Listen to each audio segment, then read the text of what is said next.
Hey guys, Gary Lucas with Obsidian Painting, and today we're going to go over paints. And I'm going to talk about what paints you need to get started, and then some properties of different paints. So, the first daunting question everyone always asks me is, which paint should I buy to start out with? The second question that always follows that is, which company should I buy from? So I'm going to cover both of those, and we're going to see what we come up with. So when you begin painting, you're only going to need a few paints. A lot of people go headstrong and buy like a crap load.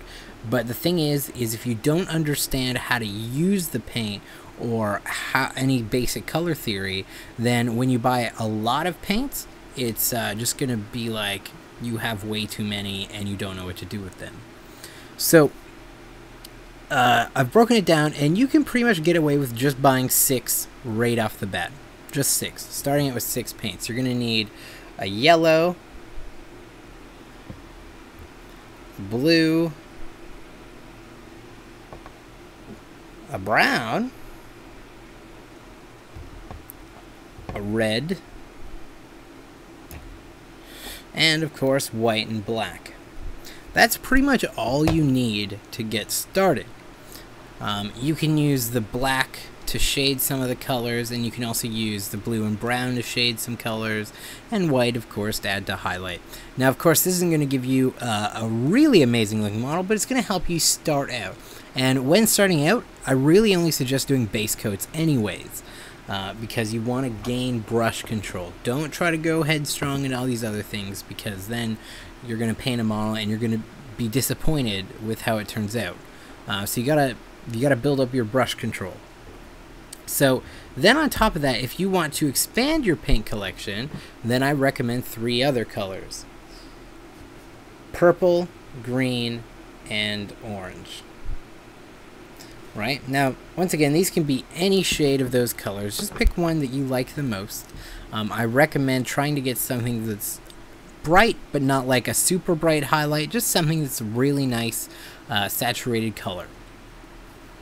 And then that would essentially complete the color wheel, and then you'd also have white and black and brown to kind of add to that. Now, I don't really want to get into too much color theory here, but essentially with color theory, you have your 3 primaries, which are red, blue, and yellow. Those actually can't be made by mixing other colors together. So that's why all the other colors aren't as important. So like purple, green, orange, these 3, they can actually be made by mixing the primary colors together. Orange can be made by mixing yellow and red together. Green is made by mixing yellow and blue. And then purple is made by mixing blue and red. So you actually don't need those colors technically, because you can always just mix them. However, once you get better at painting, then mixing sometimes gets boring, or actually mixing can allow you to fine-tune colors, but when you're doing like armies, then you don't want to have to mix all the time. But if you're just doing this for kind of like your own display and you really want to be able to paint high quality miniatures, then mixing is something we're going to get into. And then you have your white and black, which are called tones and shades technically in the color theory world, but I just call them tones because they decrease or increase the value of a color. Now, brown is a color that is very interesting because it's actually made up by mixing all 3 primary colors together. Okay?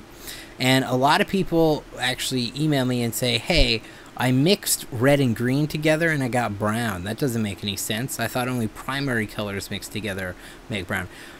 Well, if you think about it, green is made up of yellow and blue. So, by mixing green with red, you're actually effectively mixing all 3 primary colors. So, that's something to note. We're going to get into that more when we get into color mixing and stuff. But brown is just a good all-around color to have. And then, once you have those basic colors down, then you can expand again, right? You just want to slowly build up your collection. Don't just buy, like, every paint ever. And even when you go to expand, don't just expand by buying a crap load of paints. Buy a couple at a time.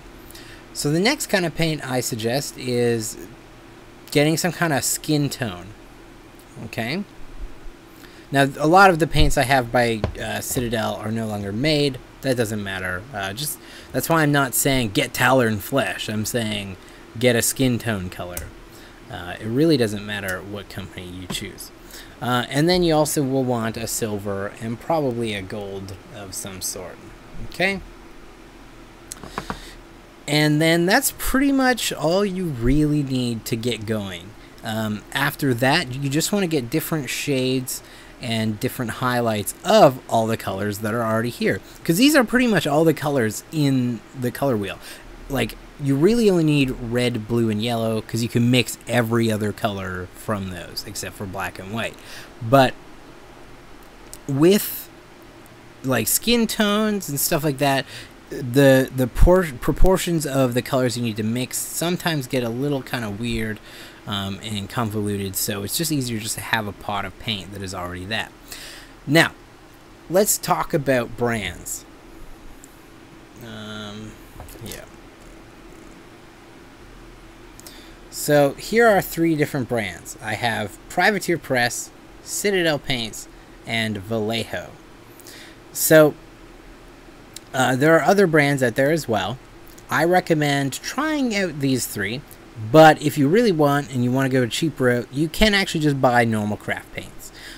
You won't have as much enjoyment painting with those because they're not specifically designed for miniature painting, but they will still technically work. So earlier I said I could help you choose, and I said, oh, I was going to tell you which one's the best, and here's the thing. There is no best paint. Essentially, each brand has their own kind of thing, right? These Vallejo uses what's called a vinyl acrylic. They I don't really understand the properties too much about it, but it does feel a lot different than both of the Citadel and the P3 paints. So that's something to keep in mind. You can try them all out. Maybe buy one of each, try them out, see which one you like the most. If you do that, buy all the same color. If you want to really try out paints, buy like blue in P3, a blue Citadel paint, and a blue Vallejo paint. Try them all out. Try to get them as close as the same color as possible, and then you can kind of play around from there. Now, which one would I recommend? I actually like all of them. I don't really have a preference at this moment. It really depends on what I'm doing. If I'm base coating, I actually like any of them, any of the paints. If I'm like glazing with my blending technique, then I kind of like the Citadel more until I get into the really fine highlights, and then I really like the P3. And then really for the Vallejo, I just kind of like them all round. But if you're gonna check out some paint companies and kind of pick one to use, all I recommend is for paint, just try to get something that is specifically designed for miniature painting. And make sure it's acrylic. Try not to get into like enamels. That would be bad.